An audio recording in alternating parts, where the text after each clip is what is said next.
Hello बच्चों, आज हम हिंदी के वन शॉट वीडियो डाल रहे हैं और मैंने देखा है बच्चे हिंदी को इतना तवज्जो नहीं देते।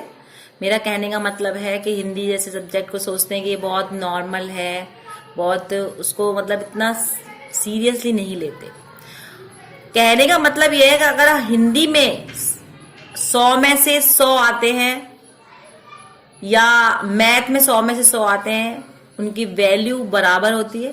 ऐसा नहीं समझना चाहिए कि हमें हिंदी को नेग्लेक्ट कर लें। हिंदी सब्जेक्ट कुछ बच्चों को तो ले ही बैठता है, कुछ बच्चों के तो नंबर ही नहीं आ पाते।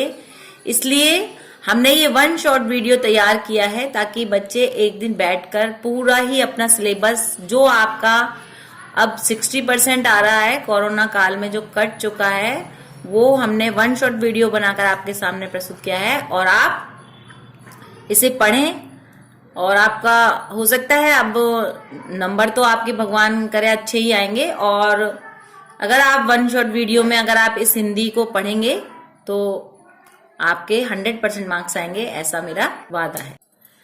हिंदी में सबसे पहले ध्यान रखने वाली कुछ चीजें हैं, जैसे सबसे पहले आप प्रश्न को क्रमबद्धता से करें, अपना लेख सुंदर रखें, मार्जिन लाइन जो है वो आप वहीं से लिखना शुरू करें।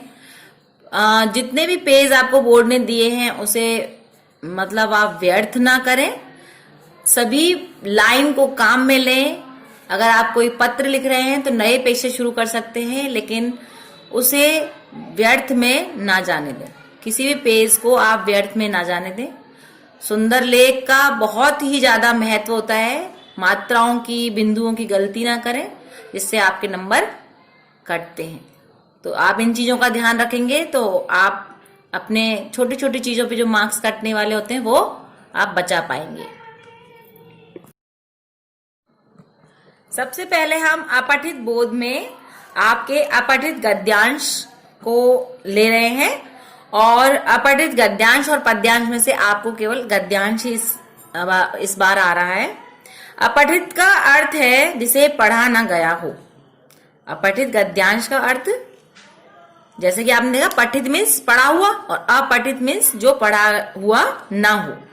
पाठ्य पुस्तकों से नहीं लिया गया होगा। सबसे पहली बात, आपके कहीं से भी कोई भी गद्यांश ऐसा आ सकता है जो आपके द्वारा पढ़ा ना हो, ऐसा उनका मानना है। कई बार हम इतनी किताबें पढ़ चुके होते हैं कि हमें वो जो गद्यांश अपठित आया हुआ है वो भी पढ़ा हुआ लगता है, क्योंकि आपने देखा हो बहुत से लोगों को तो हिंदी में बहुत इंटरेस्ट होता है, तो बहुत सी किताबें उनकी पढ़ी हुई होती हैं, तो बहुत से ऐसे चैप्टर्स होते हैं जो हमारे पढ़े हुए होते हैं और वो हमें अपठित गद्यांश भी पठित गद्यांश के रूप में दिखाई देने लगता है। तो परीक्षा में कोई भी जो आपको अनुच्छेद दिया गया है उसके नीचे जो 3, 4, 5 जो प्रश्न दिए होते हैं, सबसे पहले तो आप उन प्रश्नों को पढ़ लेंगे ताकि आपका समय व्यर्थ ना जाए, और उसके बाद आप उस गद्यांश को पढ़ेंगे तो उन पढ़ते समय आप उन प्रश्नों के उत्तर सर्च कर रहे हो ये सोचकर पढ़ते रहेंगे और अपने पेंसिल से उस पर टिक लगाते रहेंगे।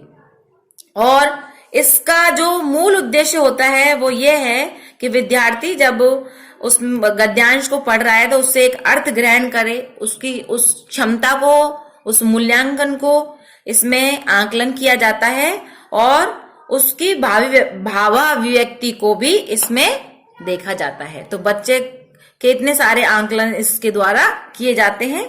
तो हमें सर्वप्रथम क्या करना है, प्रश्नों को पढ़ना है, उसके बाद हमें गद्यांश को पढ़ना है और पढ़कर उसके मूल भाव को समझना है कि गद्यांश किसके बारे में है। उस गद्यांश की जो मुख्य बातें हैं उन्हें रेखांकित करना है।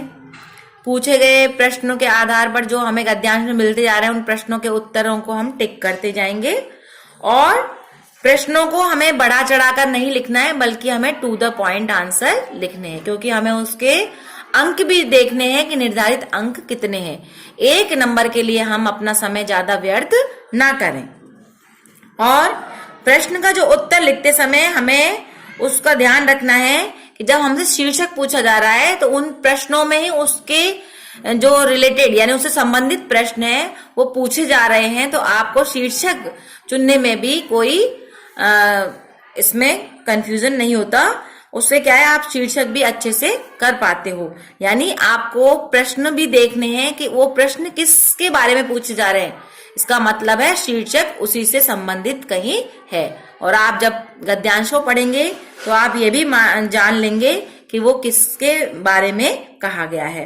तो उसका मूल भाव, उसका उद्देश्य आपको स्पष्ट हो जाएगा, तो उसका शीर्षक भी आप बहुत आसानी से लिख पाएंगे। और सभी को ध्यान से पढ़कर और प्रश्नों को हम करते जाएंगे और उनके ये जरूर देखेंगे कि हमें किसी भी जो है गैप नहीं करना है, और प्रश्नों के जो अंक हैं उसके अनुसार ही हमें उससे समय देना है। प्रश्न को करते समय उसकी संख्या जरूर लिख दें कि आप प्रश्न नंबर 1 कर रहे हैं। करना तो यही अच्छा होता है कि 1 2 3 इस तरह से क्रमबद्धता से ही करें। कई बार बच्चे मान लें कि किसी प्रश्न का उत्तर नहीं आ पा रहा है, तो वो उस नंबर को अवश्य लिखे जिस प्रश्न को वो कर रहा है। ठीक है, खंड भी उसका डालना बहुत जरूरी होता है, जिससे उसके जो परीक्षक है, उस जो परीक्षा ले रहा है या जो एग्जामिनर है, जो चेक करेगा, चेक करने वाला, जांच करता, उसे देख ले कि वो किस खंड से कौन सा प्रश्न है, वो कंफ्यूज नहीं होता। तो अब एक उदाहरण आपके स्क्रीन पर है, तो वो आपको एक अनुच्छेद दिया गया है, उसमें आपको ध्यान से पढ़ना है और नीचे दिए गए प्रश्नों को करना है।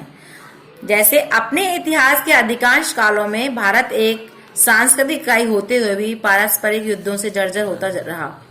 यहाँ के शासक अपने शासक कौशल में धूर्त एवं असावधान थे।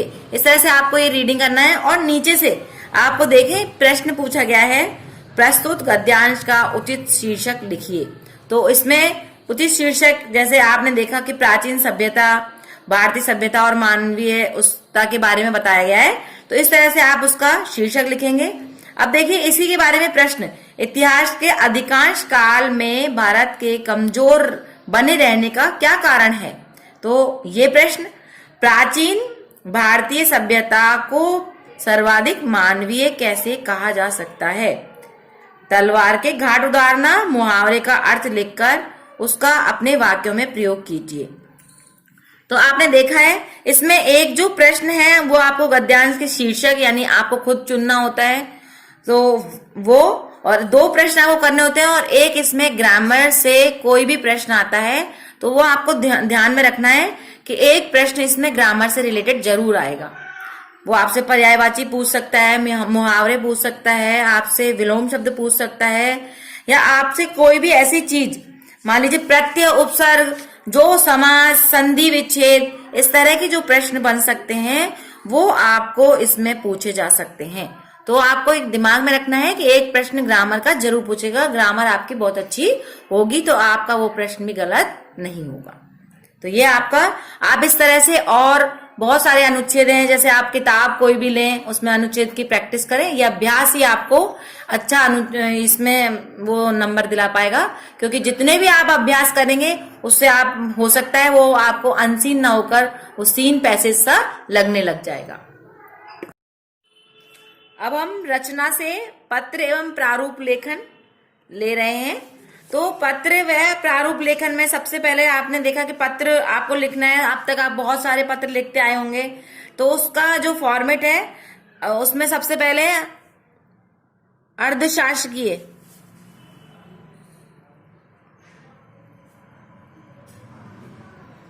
अर्धशासकीय पत्र हैं, और उसका फॉर्मेट जो है मैं आपको बता देती हूँ।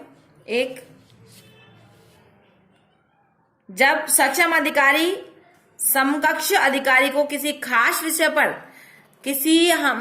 हम ध्यान आकृष्ट कराना चाहते हैं, या उसका स्पष्टीकरण देना चाहते हैं, या हम अपने वैचारिक आदान प्रदान करना चाहते हैं, या किसी सूचना, सलाह आदि को देने के लिए हम इन पत्रों का प्रयोग करते हैं। तो इन पत्रों को लिखने में हमें ये रखना है कि जो भी पत्र हमें से संबंधित लिख रहे हैं उसमें आत्मीय संबोधन, औपचारिक लगाव, भाषा का प्रयोग जो हम कर रहे हैं वो कैसी होनी चाहिए, शालीन होनी चाहिए। पत्र में प्रिय, सुश्री, श्रीमती, संरेम, शर्मा जैसे आप कोई भी है उसमें जो लिखकर आप जोड़ेंगे, उस संबोधन को लेखक स्वयं अपने हाथ से जो लिखता है उस संबोधन को उसमें लिखेंगे। और अर्धशासकीय पत्र में एक उदाहरण के रूप में आपको बता रही हूँ कि एक अर्धशासकीय पत्र है, हम शासन सचिव शिक्षा विभाग राजस्थान द्वारा आयुक्त माध्यमिक शिक्षा राजस्थान बीकानेर को लिख रहे हैं, विद्यालयों में शैक्षणिक वातावरण निर्माण हेतु ध्यान आकृष्ट करने के लिए। तो सबसे पहले हम ये ध्यान में रखेंगे कि हमारा जो शासन सचिव है उसको हम पत्र लिख रहे हैं, वो हमें वहीं लिखा हुआ आता है कि किसको हमें पत्र लिखना है। तो सबसे पहले हम शासन सचिव जो भी हैं, अगर हमें उसमें नाम दिया है तो हम उसमें वो लिख सकते हैं। उसके बाद हमें ये पत्र किसका है, राजस्थान सरकार, इस तरह से हम पहले उसको इंडिकेट कर देंगे। उसके बाद वहां का एड्रेस जो है, पता, फिर हम पता लिखेंगे, जो भी पता उसमें दिया हुआ हो। नहीं दिया है, जैसे मैंने अभी आपको बताया शिक्षा विभाग, तो यहां पे हम लिखेंगे शिक्षा विभाग।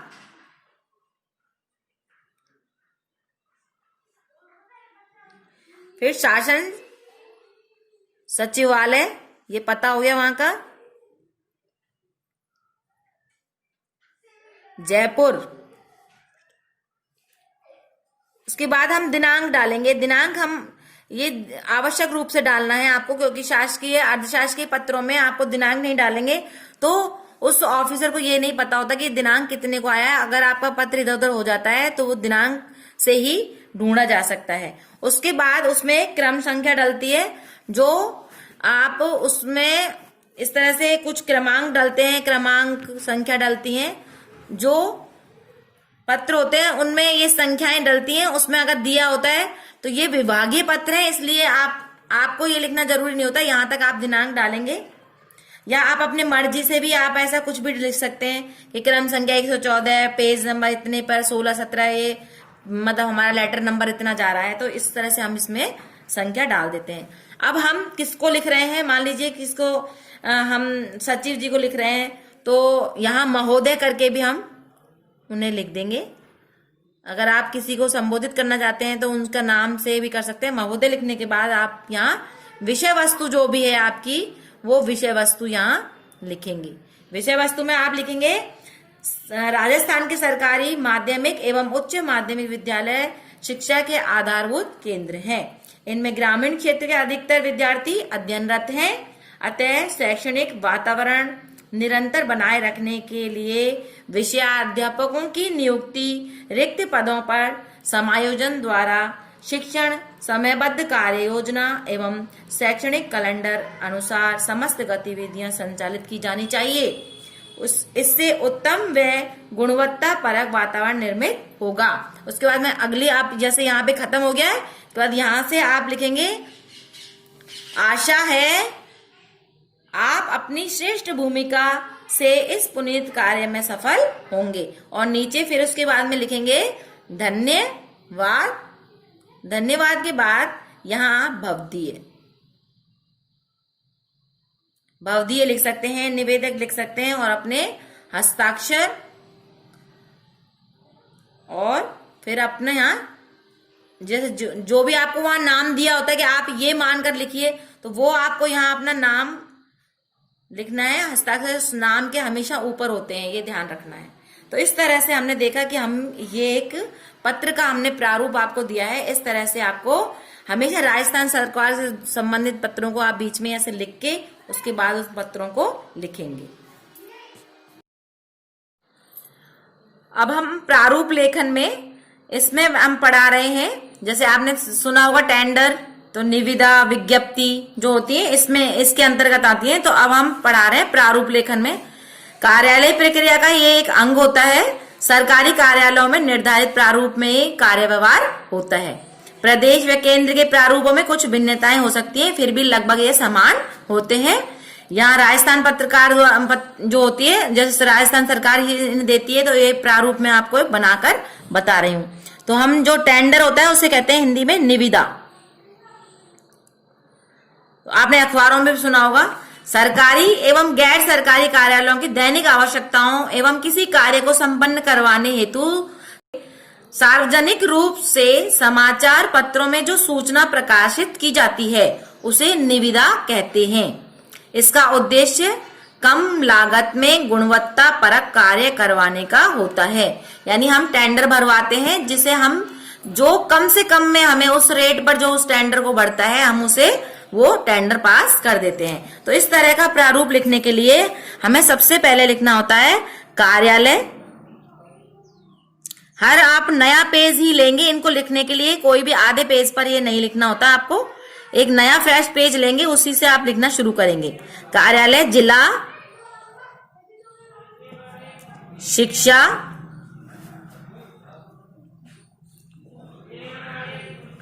हाँ, यहाँ विभाग का नाम जैसे शिक्षा एवं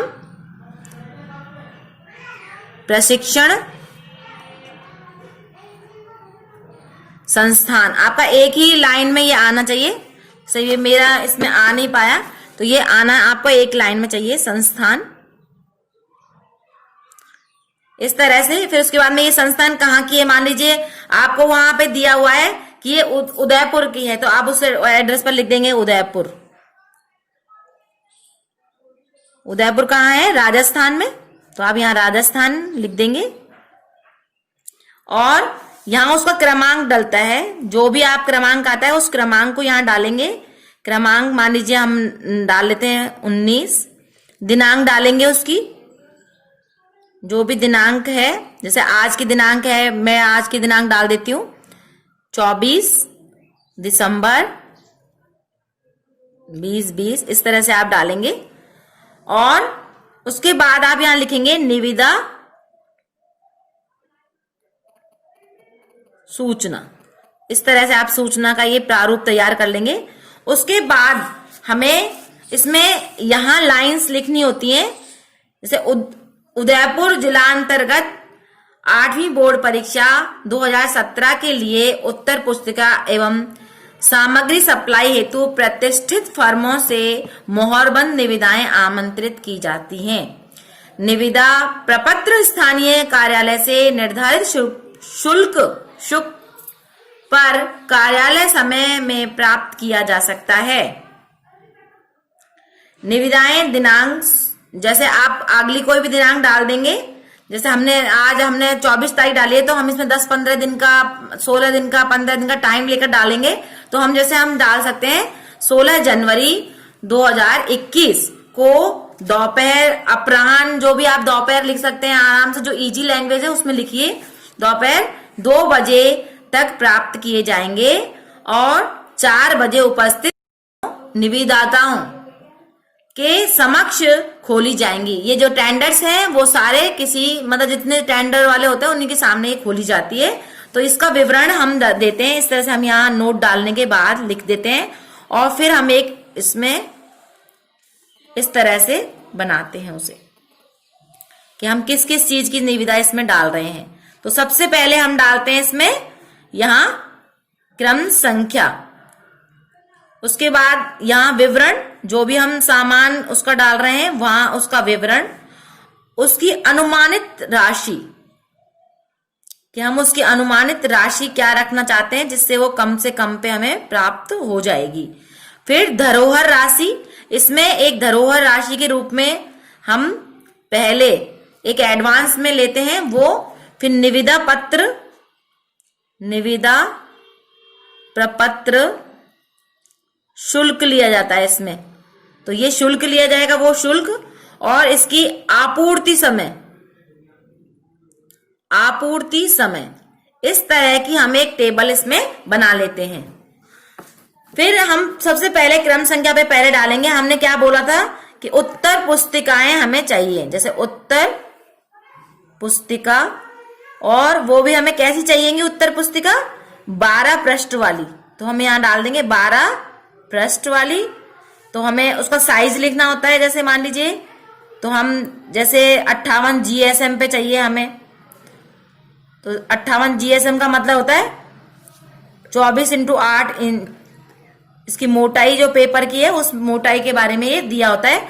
तो हमने जो है अनुमानित राशि मान ली है इसकी 3 लाख कि इतनी हम अनुमानित राशि, और इसके लिए जो है एडवांस जो हम राशि लेंगे वो है 6000, और प्रपत्र शुल्क रखेंगे हम 100 रुपए, और इसकी जो आपूर्ति का समय, जैसे हमने अभी आपको 15 दिन दिया, आप मैक्सिमम 1 माह तक रख सकते हैं इसका, कि हमने टेंडर की जो है टाइम पीरियड हम इसमें डालते हैं कि वो आपूर्ति हमें कितने टाइम में चाहिएगी। तो इस तरह से हम एक टेबल इसमें तैयार कर लेंगे। और हमारा जो दूसरा था, मान लीजिए हमने दूसरी और चीज डाल दी, नक्शे। तो हमने स्कूल के लिए नक्शे डाले, तो इसमें हमने डाले भारत के नक्शे और संसार के नक्शे, और हमने 2 नक्शे डाल दिए। और इस तरह से हम और भी बढ़ा सकते हैं, ग्राफ पेपर है, जो भी हमें जो चाहिए होता है उसके हम डाल सकते हैं। और इस तरह से हम इसमें राशि डालेंगे, वो आपको उस तरह देगा कि आपको ये सामान है, तो आप सामान की निविदा बना सकते हैं, नहीं तो आप अपने मन से इस तरह से डाल देंगे। जैसे आपने 20 यहां डाल दिया, 1000, तो इसमें आपने डाला, इसमें 400 रुपए हमने इसमें ये लिए, 100 रुपए ही हमने इसमें शुल्क रखा, और हम 1 माह ही इसमें टाइम पीरियड रखेंगे, क्योंकि एक सा ही टाइम पीरियड होता है सब में, निविदा प्रपत्र शुल्क का भी एक सा ही होता है। इस तरह से हम इन अनुमानित राशियों में इसको डालेंगे। और शर्तें फिर नीचे लिखी जाती हैं, शर्तें। शर्तें आप इस तरह से नंबर 1, 2, 3। तो नंबर 1 में क्या डालेंगे, निविदा खोलने की तिथि में परिवर्तन या रद्द करने का पूर्ण अधिकार अधोहस्ताक्षरकर्ता का होगा। जो इसको लिख रहा है, जो इसको दे रहा है, जो इस टेंडर को भेज रहा है, वो होता है अधोहस्ताक्षरकर्ता। नीचे जो हस्ताक्षर जिसने किए हैं, उसी को इसमें चेंजेस करने का अधिकार होता है। फिर आपने दूसरे में डाला, आपूर्ति में विलंब या गुणवत्ता में कमी पर निविदा दाता के विरुद्ध कार्रवाई की जाएगी। यानी आपने जो टेंडर मान लीजिए उसमें किसी ने भरा और उसका जो सामान है वो अच्छा नहीं आया, तो उसकी गुणवत्ता में कमी आई है, तो उसके विरुद्ध हम कार्रवाई की जा सकती है। यहाँ ये चीज हम शर्तों में नोट करेंगे, ताकि हमें वो सामान इसी मतलब हमारे मानदंडों पर हमें मिले। फिर तीसरा जो हम डालेंगे कि किसी भी विवाद की स्थिति में, ये कॉमन लाइन है जो आपको निविदा सूचना में लिखनी होती है, और किसी भी विवाद की स्थिति में न्यायिक क्षेत्र में आप में ये डालेंगे जिसका एड्रेस आप यहाँ कर रहे हैं। यहाँ मान लो जयपुर होता तो आप न्यायिक क्षेत्र जयपुर लिखते, यहाँ उदयपुर है तो यहाँ न्यायिक क्षेत्र उदयपुर होगा। तो इस तरह से उदयपुर होगा, उसके बाद आप खत्म करेंगे। यहाँ अधोहस्ताक्षर, जिसका जो आपको जो दे रहा है निविदा, उसका हस्ताक्षर होगा, जो भी है, ABCD कोई भी हो सकता है। और उसके बाद किसने ये भेजा है, जैसे प्रधानाचार्य ने भेजा है, स्कूल के प्रधानाचार्य मंगा रहे हैं तो यहाँ प्रधानाचार्य डाइट है, डाइट ने भेजा है उदयपुर की ने, या किसी अच्छी जिस संस्था का नाम है वो यहाँ आ जाएगा। ये डाइट भेज रहा है, जिला शिक्षा एवं प्रशिक्षण संस्थान, डाइट से मतलब होता है, तो यहाँ डाइट उदयपुर आ जाएगा। इस तरह से ये आपकी निविदा पूरी होती है। अब हम इसी श्रृंखला में ले रहे हैं विज्ञप्ति। विज्ञप्ति क्या है?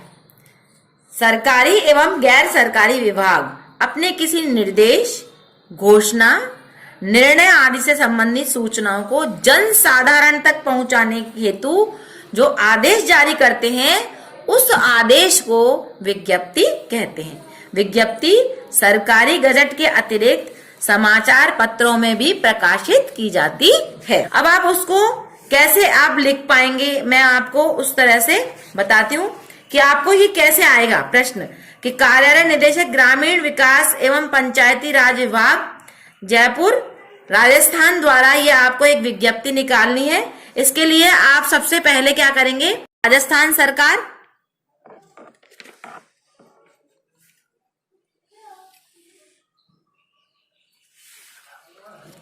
फिर उसके बाद में आप डालेंगे कार्यालय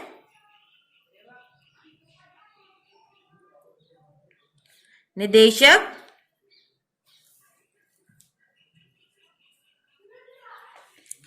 ग्रामीण विकास एवं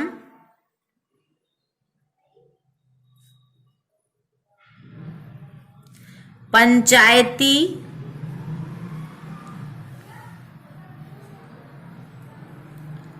राज विभाग जयपुर। और मैंने बताया राजस्थान है तो आप यहां राजस्थान लिख देंगे। अब वही जैसे आपने वहां डाला था क्रमांक डालेंगे, यहां पे कोई भी क्रमांक डाल देंगे, इधर दिनांक डालेंगे, दिनांक जो भी होगी उस दिन की वो आप यहाँ डाल देंगे।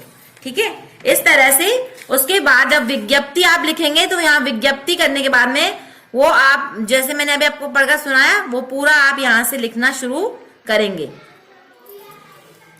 ठीक है, तो प्रदेश के समस्त ग्राम पंचायत मुख्यालयों पर दिनांक आप लिखेंगे, दिनांक जो भी आगे आने वाली जैसे 15 जुलाई से 15 अगस्त 2021 के मध्य प्रशासन गांवों के संग अभियान के अंतर्गत 2 दिवसीय शिविर आयोजित होंगे। इस तरह की विज्ञप्ति निकल रही है तो आप उसकी सूचना दे रहे हैं। तो पंचायतवार विस्तृत कार्यक्रम उपखंड स्तर से निर्धारित किए जाएंगे। इन शिविरों में समस्त सरकारी विभागों के अधिकारी ग्रामीण जनता की समस्याओं का मौके पर ही निस्तारण करेंगे। उसके बाद फुल स्टॉप, अतः इसका लाभ उठाएं एवं अन्य संबंधित को भी अवगत कराएं। यानी जो इस विज्ञप्ति को पढ़ेंगे वो संबंधित को भी अवगत करा देंगे। और यहाँ फिर आप कोई भी जो आपका नाम है अधिकारी या जो भी इसको भेज रहा है उसका नाम यहाँ आ जाएगा। और जैसे निदेशक है तो उनके निदेशक जो भी पद है यहाँ पद डल जाएगा, उसके बाद यहाँ साइन आ जाएगा यहाँ। ठीक है, और यहाँ निदेशक पद जो भी है, निदेशक है, सचिव है, जिसने भी ये विज्ञप्ति भेजी है आप वो यहाँ लिख जाएगी। और आप ये ध्यान रखिएगा ये विज्ञप्ति जैसे यहाँ है तो आप लिख रहे हैं तो यहाँ विज्ञप्ति, तब आप ये जैसे आप यहाँ विज्ञप्ति लिख रहे हैं, ठीक है, इस तरह से आप लिख लेंगे। अब हम पढ़ रहे हैं निबंध।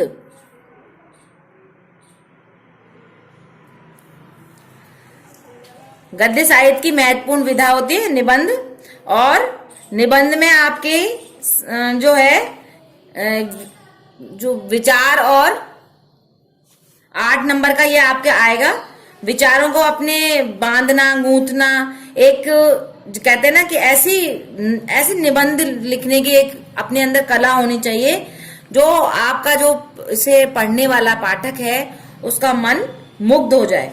तो ये भी बहुत एक ऐसी कला है कि आप इसे बहुत अच्छे से लिखकर अपने आत्म विवेचन द्वारा बहुत अच्छे नंबर ला सकते हैं। निबंध वर्णनात्मक, विवरणात्मक और भावात्मक होते हैं। तो सबसे पहले जब हम निबंध लिखेंगे तो निबंध लेखन में सबसे पहले हमें क्या लिखना है, उसका आरंभ। सबसे पहले हम आरंभ करते हैं और आरंभ का मतलब होता है उसका, आपको वहां संकेत बिंदु दिए होंगे। आरंभ में सबसे पहले हम क्या करेंगे, जब निबंध का आरंभ हो तो उसका हमें प्रस्तावना देनी है।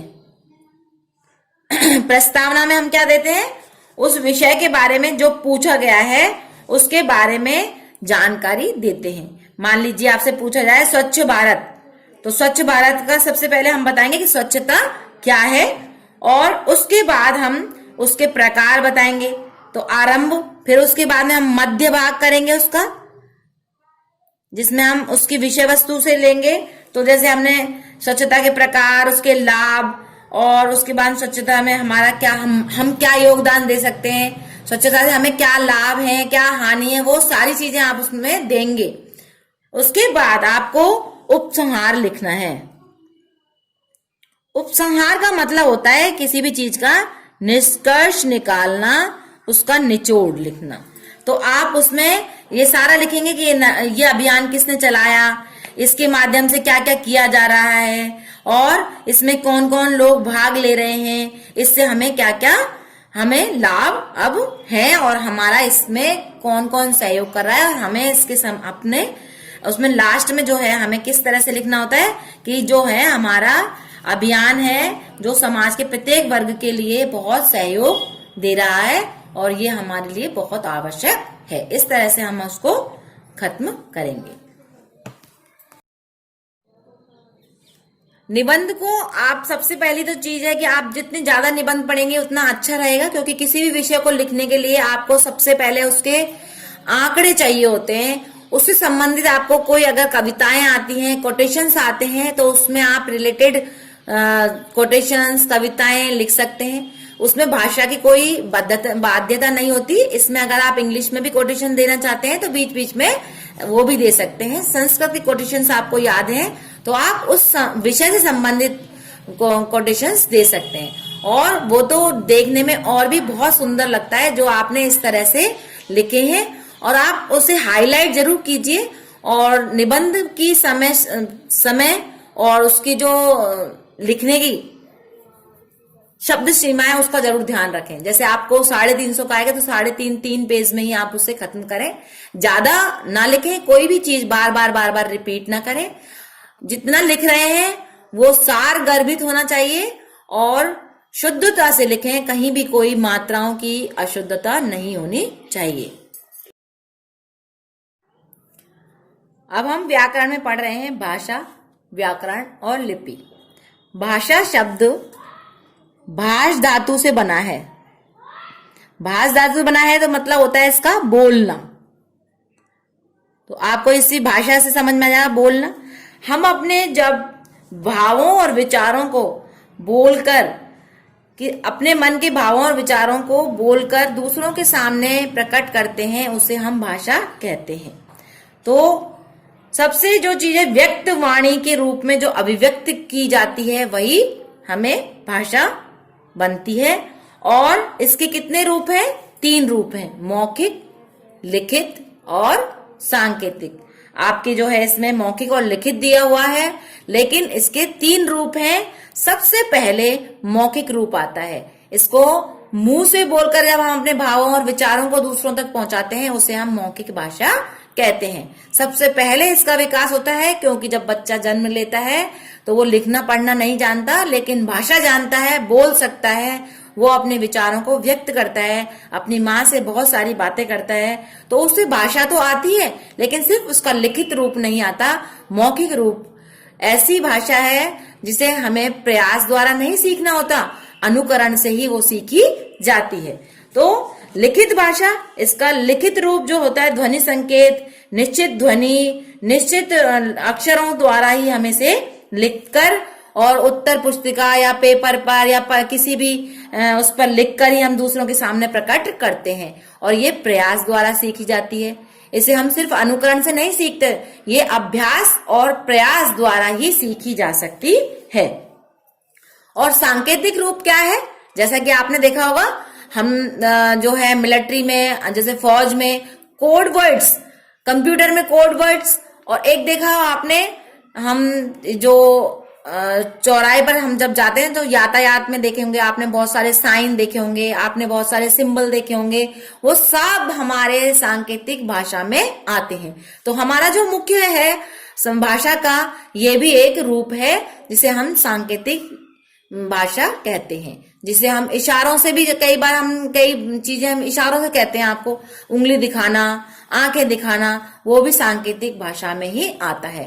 जैसे आंगिक भाषा भी कहते हैं, कूट भाषा भी कहते हैं। जैसे हम कोई भी कोड वर्ड्स बताते हैं तो कूट भाषा भी कहते हैं। भाषा के विविध रूप हैं। अनेक जो व्यक्तियों के संपर्क में आने से भाषा अनेक रूपों में है। जैसे मूल भाषा, मूल भाषा में एक भाषा रही होगी, उसका ज्ञान नहीं है, किंतु पारिवारिक वर्गीकरण के लगभग 10 भाषाओं को मान्यता मिली है। और आर्य भाषाओं की जो मूल भाषा है वो है भारोपीय परिवार।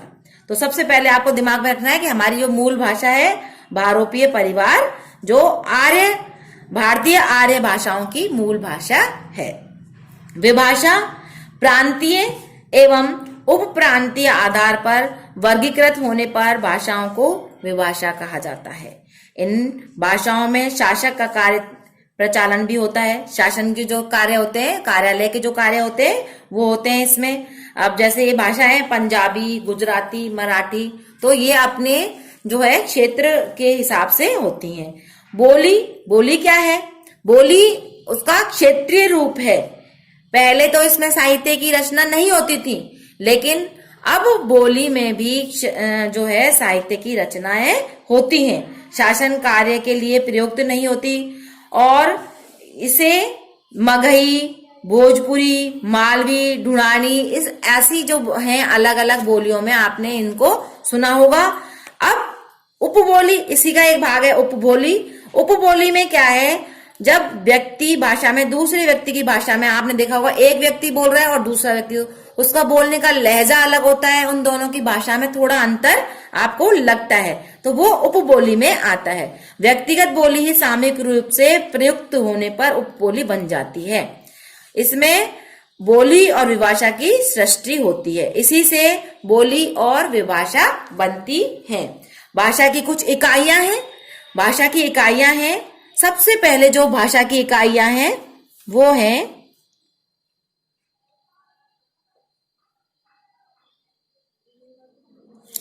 ध्वनि। सबसे पहले जब हम, अगर ध्वनि नहीं होगी तो हम कुछ भी समझ भी नहीं पाएंगे कि क्या हो रहा है। फिर उसके बाद में है वर्ण। ध्वनि जब हम बोलेंगे, यानी ध्वनि हमारे मुंह से निकलने वाली एक स्वतंत्र आवाज है, वो ध्वनि कहलाती है। भाषा के मौखिक रूप से केवल ध्वनियों का ही प्रयोग किया जाता है। उसके बाद हम जब लिखित रूप में आते हैं तो हम अक्षर बनाते हैं, वर्ण बनाते हैं, जैसे क, आ, च, जो भी है वो मुंह से उच्चारित करते हैं। और ये भाषा की सबसे छोटी इकाई होती है जिसके टुकड़े नहीं किए जा सकते, जिसे अक्षर भी कहते हैं। ठीक है, इसके टुकड़े नहीं किए जा सकते। और ये जो वर्ण है, वर्ण को जब वर्ण से मिलाया जाता है तो तीसरा जो इसका है वो तैयार होता है शब्द। यानी वर्णों के मेल से शब्द बनते हैं, जैसे का प्लस म और ल, इस तरह से तीनों को जोड़कर हम बनाएंगे क म ल, तो एक शब्द का निर्माण हुआ शब्द। वर्णों के सार्थक समूह को शब्द कहते हैं, निरर्थक को नहीं, सार्थक को। इसके बाद अगर हम पढ़ें तो चौथा है पद। पद क्या है, वाक्य में प्रयुक्त हो गया ये शब्द। अगर वाक्य में ये शब्द यहाँ स्वतंत्र है, लेकिन इसमें अगर हम ये शब्द को यहाँ ले लें, कमल खिलता है, तो हमने जब इसको वाक्य में प्रयुक्त कर लिया तो ये अलग अलग पद बन गए। यानी वाक्य में प्रयुक्त होने पर वही शब्द पद बन जाता है, उसकी स्वतंत्र अभिव्यक्ति नहीं होती। उसके बाद शब्दों के मेल से, पदों के मेल से क्या बना, वाक्य।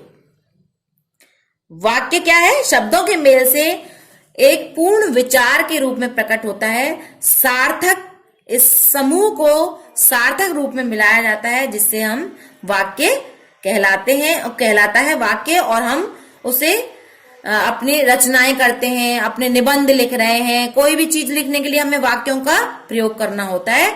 ऐसे ही धीरे धीरे पूरी व्याकरण का निर्माण हो जाता है। और व्याकरण को हम अब आगे पढ़ रहे हैं कि व्याकरण क्या है। व्याकरण भाषा की एक व्यवस्था है। भाषा के जो विभिन्न अंग हैं, जैसे वर्ण, शब्द, पद, वाक्य, इन सब के एक निश्चित और नियम से बंधे हुए एक आपसी संबंध होते हैं, जो एक व्यवस्थित क्रम में ही लिखे जाते हैं। उनके वर्णों के उच्चारण स्थान, उनकी प्रकृति, उस शब्द भंडार, उनकी उत्पत्ति, संधि, पदों का निर्माण, वाक्यों का निर्माण, वाक्य विश्लेषण आदि सभी का अध्ययन हम व्याकरण के अंतर्गत करते हैं। भाषा को शुद्ध बनाए रखने के लिए, उसके मानक रूप को निर्धारित करने के लिए, उसके मानक यानी स्टैंडर्ड रूप को आवश्यक रूप से नियमों के अनुसार हम किसमें पढ़ते हैं, केवल व्याकरण में ही पढ़ सकते हैं। किसी भी चीज को सैद्धांतिक रूप से हम उसके व्याकरण में ही पढ़ते हैं। तो व्याकरण का जो शाब्दिक अर्थ है वो है विश्लेषण करना। आशय है कि व्याकरण शब्द भाषा का विश्लेषण कर रचना को स्पष्ट करता है। व्याकरण क्या है, व्याकरण वह शास्त्र है जो हमें भाषा को शुद्ध लिखना और बोलना और नियमों के ज्ञान को सिखाता है। ठीक है, यानी हमें किसी भी नियम को और हमें उसके व्यवस्थित ढंग को, क्रमबद्धता को हमें व्याकरण ही सिखाता है। तो व्याकरण क्या है, एक शास्त्र है। अब व्याकरण के अंग, जैसा कि हमने ये पढ़ा, इसी तरीके से उस व्याकरण के अंग बने। तो व्याकरण के अंगों को याद करने के लिए कोई ज्यादा कठिन कार्य नहीं है। व्याकरण के अंग, उसी के भाग जो है, सबसे पहले हमने क्या पढ़ा था, भाषा की सबसे छोटी इकाई वर्ण। उसके बाद हमने वर्णों से मेल किया तो बने शब्द, और शब्दों से जब हमने मेल किया तो बने शब्दों को जब हमने वाक्य में प्रयुक्त किया तो बने पद, और पद और शब्द जैसे हमने मेल किया तो बने वाक्य। तो इस तरह के जो हमने इसमें विचार, यानी इन्हीं विचारों पर हम पूरा इसका विवरण पढ़ते हैं, तो ये 4 अंग इसके बन जाते हैं। इस तरह से हम इसके अंग बना लेंगे। बहुत सरल होता है अगर आप स्टेप बाय स्टेप पढ़ते चलें तो इसके अंतर्गत क्या होता है? इसके अंतर्गत वर्णों के आकार, उनके उच्चारण, उनके वर्गीकरण कि किस उनका कैसे उनका वर्गीकरण हुआ, कैटेगराइज कैसे किया गया, वर्गीकरण, उनके मेल से संबंध जो है, शब्द कैसे निर्माण किए गए वो, उसके बाद में उसकी जो प्रक्रिया है उसका उल्लेख इसके अंदर किया जाता है। इसी प्रकार शब्द, अब हम शब्द के बारे में पढ़ें तो शब्द के भेद, कैसे उसके भेद हैं, उसकी उत्पत्ति कहाँ से हुई, उसकी व्युत्पत्ति एवं रचना कैसे हुई, उन शब्दों के कितने प्रकार हैं, उसका उल्लेख हमें शब्द विचार के अंदर मिलता है। ऐसे ही पद का निर्माण, उसकी प्रक्रिया, पद के कितने रूप हैं, उसका वर्णन हमें पद विचार में मिलता है। इसी प्रकार वाक्य विचार में उसके भेद, उसके अन्वय, उसका विश्लेषण, संश्लेषण, रचना, अवयव, वाक्य को निर्माण की प्रक्रिया कैसे है, उसकी जानकारी हमें वाक्य विचार में दी गई है। तो इस तरह से हमने देखा कि वाक्य और खत्म होता है क्योंकि वाक्य से पूरी रचना हो जाती है। तो यहाँ व्याकरण किस तरह से बना आपने देखा कि इसके कौन कौन से अंग हैं, इस तरह से व्याकरण का ये भाग पूरा होता है। इसके बाद है लिपि। लिपि का मतलब है चिन्ह।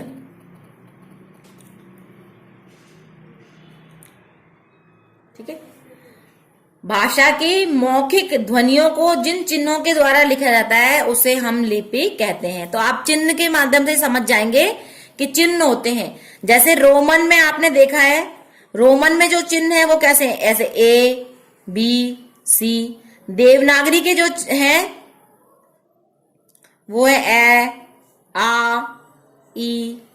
और इसी तरीके से मान लीजिए उर्दू है तो उसका उर्दू में क्या होता है,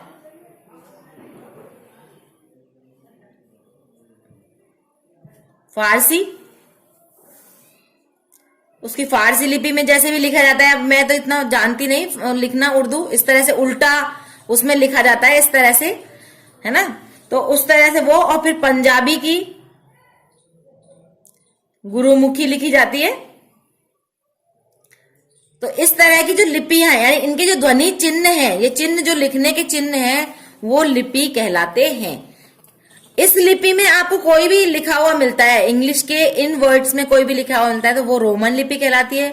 हिंदी के इसमें लिखा मिलता है तो वो देवनागरी है। उर्दू के में फारसी, मान लीजिए कोई भी और भाषा में लिखा है तो आपको वो फारसी है। और पंजाबी के जो लिपि है उसके लिखने के ढंग में कहा जाता है वो गुरुमुखी है। तो इनके जो ध्वनि संकेत हैं वही लिपि कहलाते हैं। आपके में जो है, जैसे हमारे देवनागरी में कौन से आते हैं, मराठी, नेपाली, कोंकणी, संस्कृत, प्राकृत, अपभ्रंश आदि भाषाएं देवनागरी में लिखी जाती हैं। और इसी तरीके से इंग्लिश में जैसे आपने देखा कि ब्रिटिश की है, रूसी, फ्रांसीसी, जो भी आपको इंग्लिश के वर्ड्स में जो मिलती है वो रोमन में है। तो हमारी जो लिपि है वो है मुख्य आपके जो उसमें है देवनागरी। देवनागरी की 2 प्राचीन लिपियां थी, ब्राह्मी लिपि और खरोष्टी लिपि। इसमें से ब्राह्मी लिपि से ही देवनागरी का विकास हुआ। और देवनागरी की जो प्रमुख विशेषताएं हैं उनके बारे में ही आपको पूछा जाता है। तो सबसे पहले देवनागरी लिपि की सबसे बड़ी जो विशेषता है वो क्या है, वो बाएं से दाएं लिखी जाती है। यहां से हम शुरू करते हैं और इस तरह से हम लिखते हैं। और खरोष्टी लिपि में क्या होता है, ऐसे उल्टा लिखा जाता था, ऐसे उच्चारण के अनुरूप में लिखी जाती है। जैसे हमने कहा राम, तो बस र पे आ की मात्रा अम्मा, है ना, इस तरह से उच्चारण जो किया वही लिखा गया। ऐसे नहीं है कि बोला तो हमने क्या है बट, है ना, बोला तो बट, BUT बट लिख दिया। अब हमने पट नहीं बोला, बोला क्या है इसको पुट, और लिख दिया है पट। तो इस तरह से इसमें क्या है, उच्चारण में अंतर आ गया। लेकिन हमारी जो हिंदी है, देवनागरी लिपि है, उसमें जो बोला जाता है वही लिखा जाता है। इंग्लिश की तरह नहीं है रफ, ROUGH, फा की ध्वनि है ही नहीं और लिखा जा रहा है रफ। डो, डो आपने सुना होगा आटा गूंदना, तो डो और DOUGH इस तरह से उसकी आपने देखा होगा, उसके तो स्पेलिंग्स ही अलग होंगे और उसका बोलने का जो है वो उच्चारण अलग होगा। हिंदी में जो देवनागरी लिपि है उसका उच्चारण है वही उसी अनुरूप लिखी जाती है। संपूर्ण लिपि समूह स्वर और व्यंजनों में विभक्त है। दो उसमें होते हैं कि स्वर और व्यंजन। एक जो है वर्णों का स्थान होता है, जैसे एक ही वर्ग होता है क, च, ट, त, प। तो इसमें ये उच्चारण स्थान में जैसे ये कंठ तालु और मूर्धा, ओष्ठ, इस तरह से इनके जो उच्चारण स्थान है वो एक उसमें सीरीज में ही हमारे होते हैं। इन ध्वनियों के जो है वो सबसे बड़ी चीज है हमारी जो है, इसमें शिरोरेखा होती है। ऊपर हमने इसमें शिरोरेखा यानी ऊपर की जो लाइन है वो हम खींचते हैं और भाषाओं में नहीं है।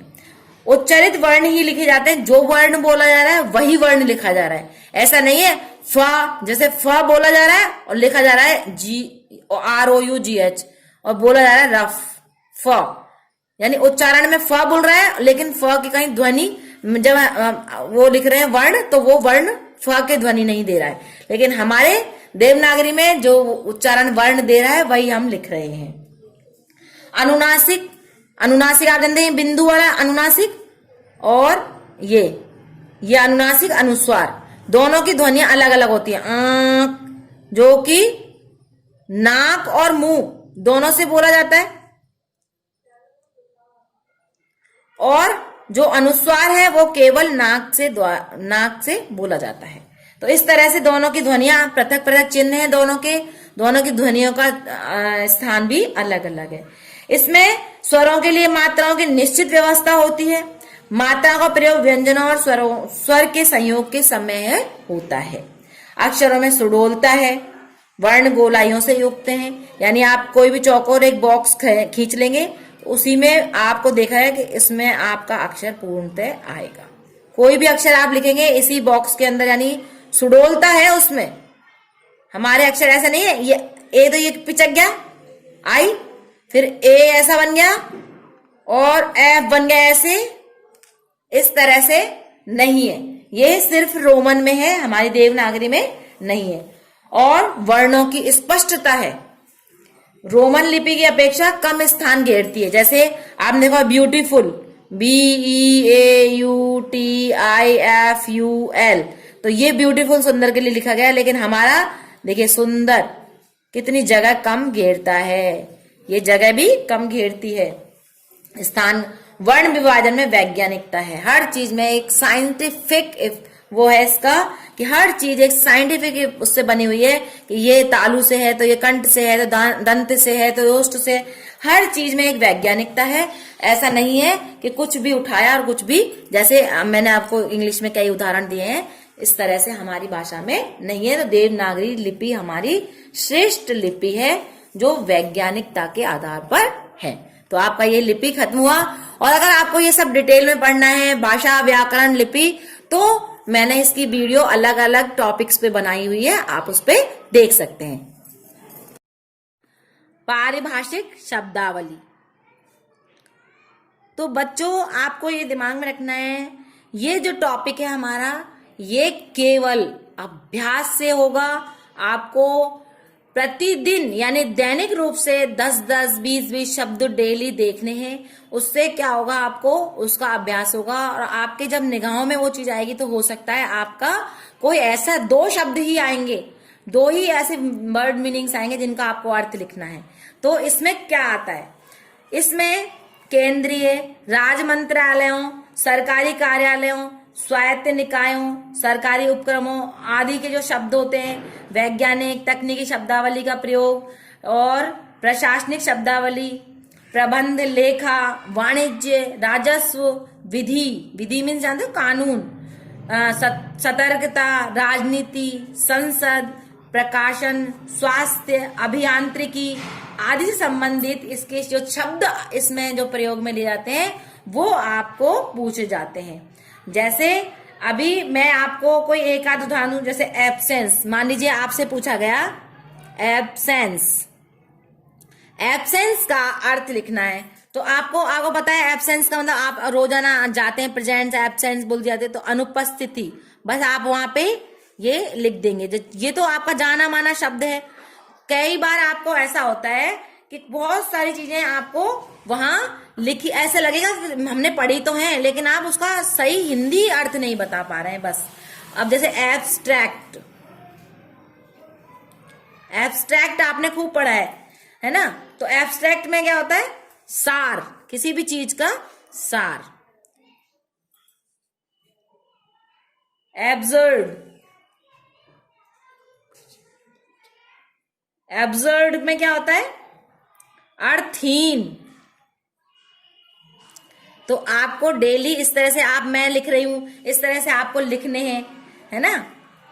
एडॉप्टी, जैसे एडॉप्टी आप जानते हैं ना, अडॉप्ट करते हैं किसी भी चीज को, एडॉप्टी। तो वहां पूछ लिया, तो दत्तक पुत्र बोलते हैं उसको, जैसे गोद लिया हुआ तो दत्तक। आपको पूरा अर्थ उसके साथ में ये है। मान लो मुझे पता है कि अडॉप्ट का मतलब होता है गोद लेना, लेकिन उसको हिंदी जो शब्द है उसका वो आपको पारिभाषिक शब्दावली में जो प्रयोग होता है वो आपको लिखना है। ऐसे नहीं है कि आपको पता है एडवाइस, कि हम एडवाइस दे रहे हैं किसी को, तो आपको उसका अर्थ आना चाहिए कि आप एडवाइस मीन्स क्या बोलेंगे।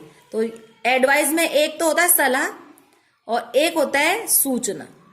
तो आप अगर दोनों ही अर्थ जानते हैं तो आप दोनों ही वहां लिखेंगे। ऐसे ही आप एड, देखो एड मिलती है ना, किसी भी चीज की हमें एड मिली है, तो देखिए सहायता के लिए आता है ये शब्द। जैसे स्कूलों को एड दी जाती है, इस तरह के हम ऐसे आज हमने ए से पढ़ लिए, फिर हम बी से पढ़ लेंगे, फिर हम ब्रीफ, जैसे ब्रीफ मीन्स देखिए BRIEF, हम इसे रोजाना लिख लिख के प्रैक्टिस करेंगे। तो ब्रीफ में हमने कोई चीज आपको बताई, मैंने आपको ब्रीफ में समझाया, लेकिन आपको ये नहीं पता कि हिंदी में बोलते क्या है, तो संक्षिप्त मीन्स होता है ब्रीफ। और या फिर उसका जो दूसरा अर्थ है वो है पक्षसार।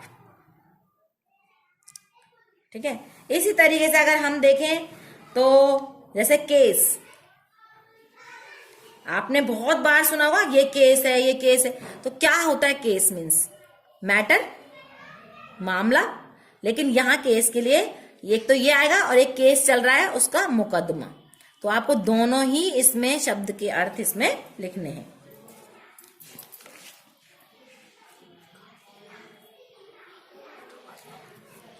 तो इस तरह से आपने देखिए, जैसे मान लीजिए एक है फेयर। फेयर मीन्स क्या होता है? किराया। स्पेलिंग का बहुत ध्यान रखिएगा। फेयर मीन्स मेला भी होता है, फेयर मीन्स किराया भी होता है। तो आप कौन सी स्पेलिंग है उसका भी जरा ध्यान रखेंगे कि हमसे पूछा क्या जा रहा है। तो इस तरह से आप अभ्यास करें, लिखें और अपनी कोई भी ऐसी डायरी बना लें जिसमें 10-10, 15-15 शब्द रोजाना लिखेंगे, तो आपको इसका अभ्यास हो जाएगा। और ये आपको खुद प्रैक्टिस करनी है। Practice makes a man perfect. Okay,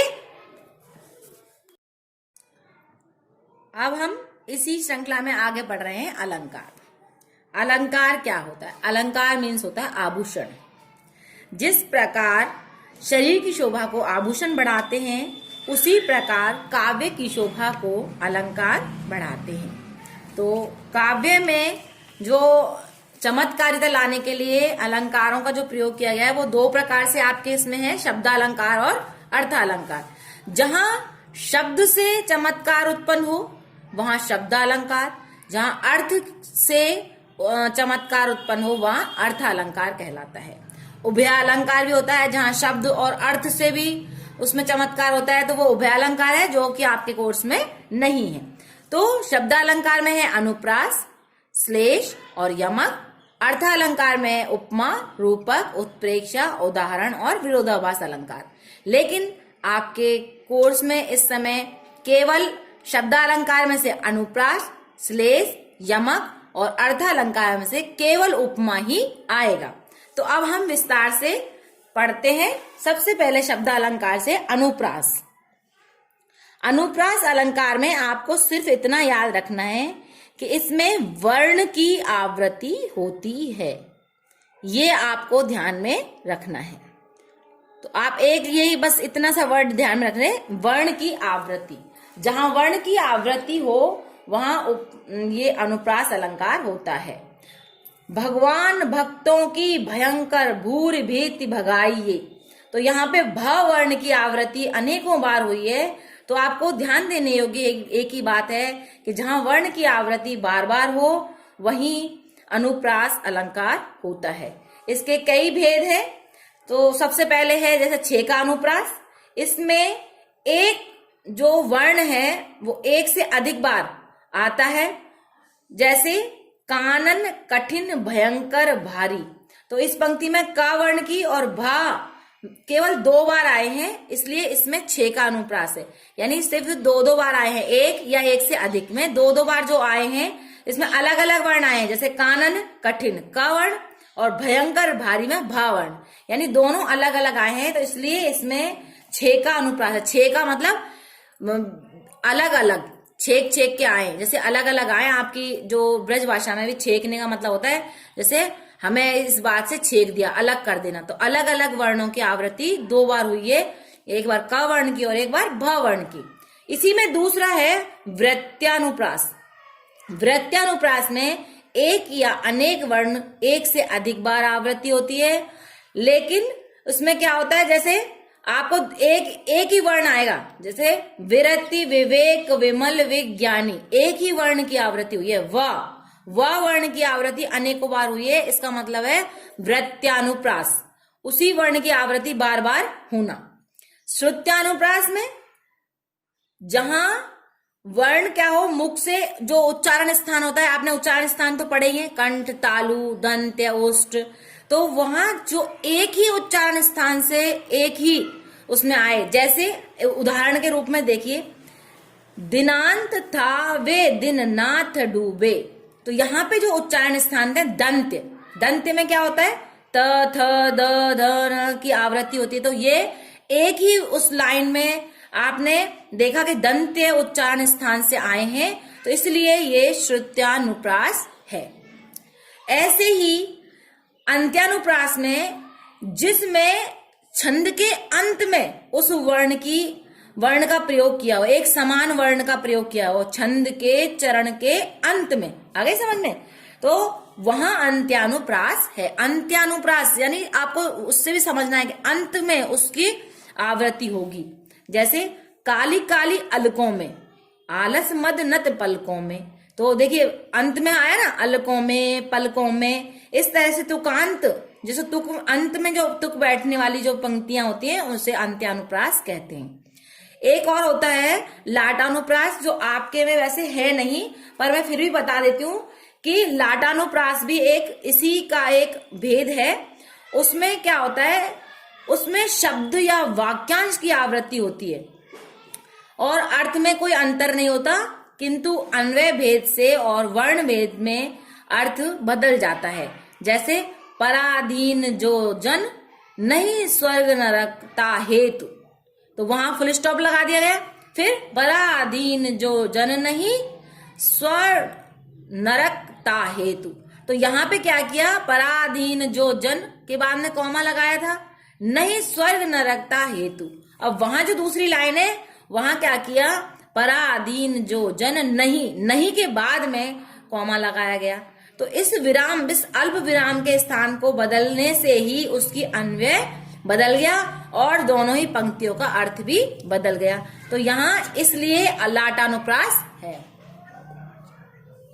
ऐसे जैसे रोको मत जाने दो, तो आपने कहा रोको मत जाने दो, वहां पे आपने कॉमा लगाया रोको, वहां कॉमा लगाया मत जाने दो, तो दोनों की आवृत्ति, दोनों का अर्थ बदल गया, दोनों का सेंस बदल गया और दोनों के हमने कहने का जो तात्पर्य था वो अपने आप आपको समझ आएगा। रोको मत जाने दो यानी रुक जाओ, जाने मत दो। एक है रोको मत, उसको रोको मत जाने दो, एक का अर्थ केवल अल्प विराम की वजह से बदल गया। इसी प्रकार मैंने यहाँ पे ये आपको जो मैं बता रही हूँ ये कोई आपको लाटानुप्रास का उदाहरण नहीं है, लेकिन सिर्फ समझाने के लिए है।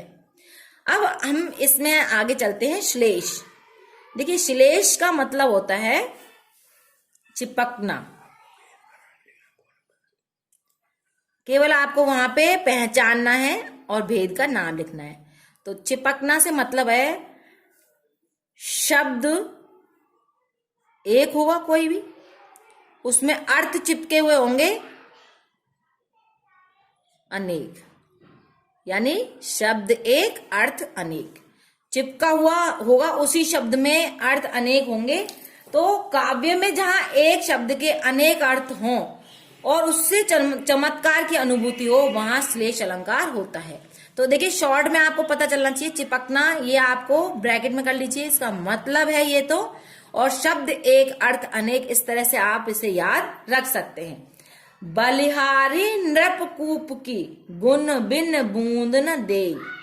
तो यहां पे देखिए बलिहारी नृपकूप की गुण बिन बूंद न दे का में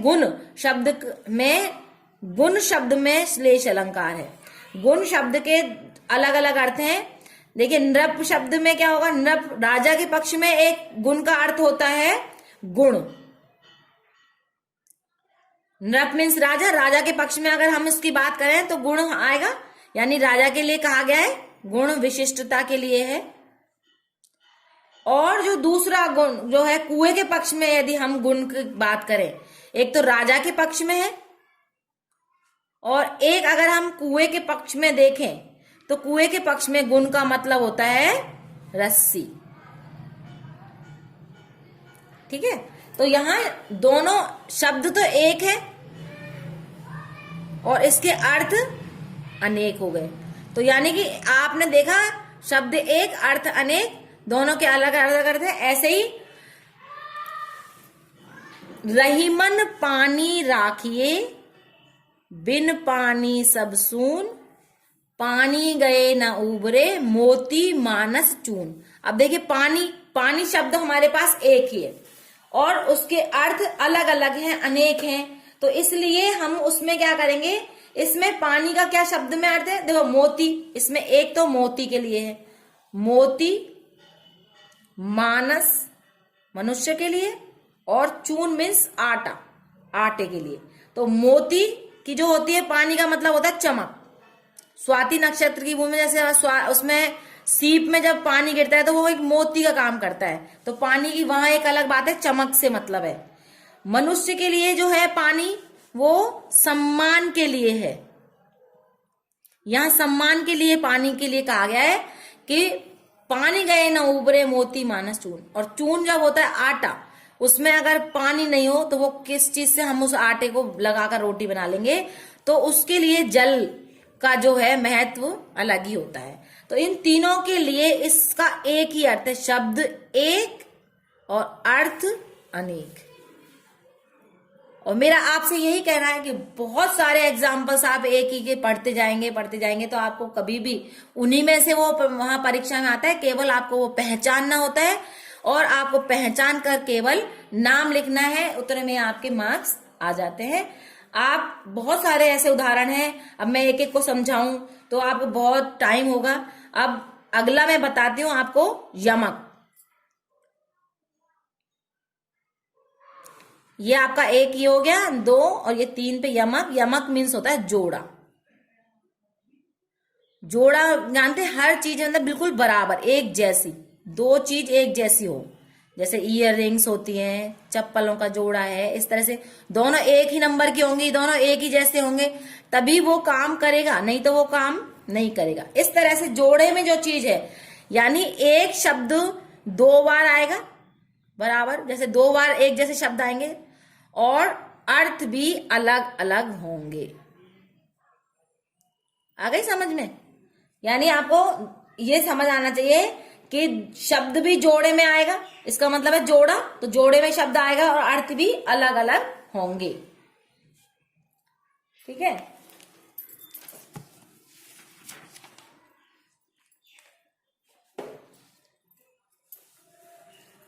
काली घटा का घमंड घटा।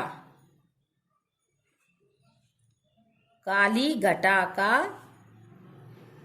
घमंड घटा। अब देखिए यहां पे ये एक ये और एक ये, दोनों एक समान है, ये आपको जोड़े में मिले, लेकिन इस घटा का अलग अर्थ है और इस घटा का अलग अर्थ है। काली घटा मतलब बादलों के लिए जो काली बदली होती है, काले बादलों के लिए आया है ये तो। और घमंड घटा का मतलब कम हुआ, कोई भी चीज कम हुई, यानी घटाना कहते हैं ना, कम होना, तो वो माइनस हो गई। तो यहाँ पे घटा का एक मतलब है घटाना, कम करना, और एक घटा का मतलब है काली घटा, बादलों से मतलब है। शब्द जोड़े में समान, यानी दोनों शब्द आएंगे और दोनों के अलग अलग अर्थ होंगे। तो आपको ये भी आपको दिमाग में रखना है कि शब्द एक से अनेक बार आएगा, अर्थ भी दोनों के अलग अलग होंगे। और जोड़ा लिखने का मतलब ही मेरा यही है कि आपको 2 बार शब्द दिखाई देगा। कनक कनकते 100 गुनी, मादकता अधिकाय, या खाए बोराय जग वापाय बोराय। तो देखिए कनक कनक में आपने देखा, कनक, एक कनक का मतलब होता है सोना, और एक कनक का मतलब होता है धतूरा। तो आप देखिए इसमें हम पर्यायवाची भी अगर प्रयोग में लें तो वो चमत्कार नहीं आएगा जो चमत्कार इस कनक से आ रहा है। क्यों? ये कनक दोनों समान शब्द हैं। अगर हम यहाँ कहें स्वर्ण कनक ते 100 गुनी, तो कितना अजीब सा हो जाएगा, और ना वो चीज, अगर हम ये यमक अलंकार बनाना चाहें तो ना वो अलंकार बनेगा। अलंकार का मतलब ही है कि उसमें शब्द से जो है शब्दालंकार है, शब्द से उसमें चमत्कार आया है। कनक कनक ते 100 गुनी, मादकता अधिकार, मादकता मतलब उसमें नशा। अगर सोने को प्राप्त कर लेता है इंसान एक साथ, कभी ज्यादा सा सोना मिल जाए तो उससे क्या है, एक अलग सा ही उसको मादकता आ जाती है, उसके अंदर एक घमंड आ जाता है। और जो सोना हो, दूसरा धतूरा है। धतूरा क्या होता है? एक मादक पदार्थ ही है जिसको खाने से आदमी पागल जैसा हो जाता है, इसको पाने से आदमी पागल जैसा हो जाता है। तो इस तरह से मैंने आपको ये समझा दिया है। बाकी उदाहरण आप और अभ्यास के लिए अपनी और किताबों में देख लें। अब है शब्द इसमें अर्थालंकार। अर्थालंकार में हम आपको केवल एक ही आएगा, उपमा। उपमा का मतलब होता है, देखिए किसी के साथ समानता, जैसे कहते हैं ना उपमा, किसी की उपमा नहीं दी जा सकती, तो किसी की समानता हम दें। तो समानता कब देंगे? जैसे हम चांद की उपमा किसके दे रहे हैं? मुंह है ये क्या है? ये तो है मुंह। इस मुंह की हम जो है उपमा हम किससे दे रहे हैं? इस चांद से। तो देखिए एक चांद, एक मुंह है और एक चांद है, यानी हमारे पास 2 चीजें दिखेंगी। तो हमको मुंह, हम किसको बताएंगे? मुंह चांद के समान, जैसे चंद्र सा मुख।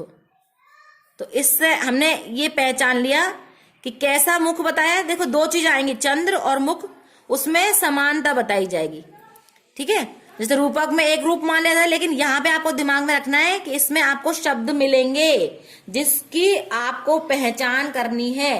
तो वो शब्द जो है वाचक शब्द बोलते हैं, उन्हें क्या कहते हैं? वाचक शब्द। और अर्थ क्या है उनका? जैसे, समान, है ना। इस तरह से हम उसमें अर्थ बनाएंगे। तो देखो सरिस, सम मीन्स समान ही होता है, सौ मीन्स भी समान होता है, और सा उसके समान, सा, सी, ठीक है, सी से, जो, जैसे, है ना।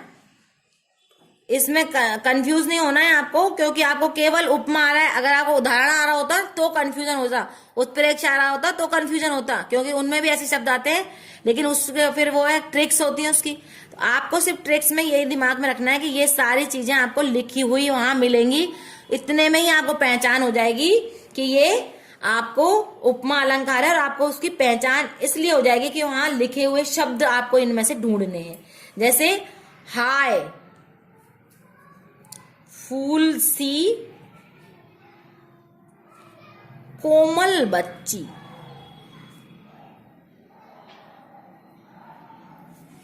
हुई राक्षसी, हुई राख की ढेरी थी। तो देखिए यहां सी आ गया, ये आपको पहचान हो गई, ये सी है। ठीक है, अब इसमें और उदाहरण अगर हम देना चाहें तो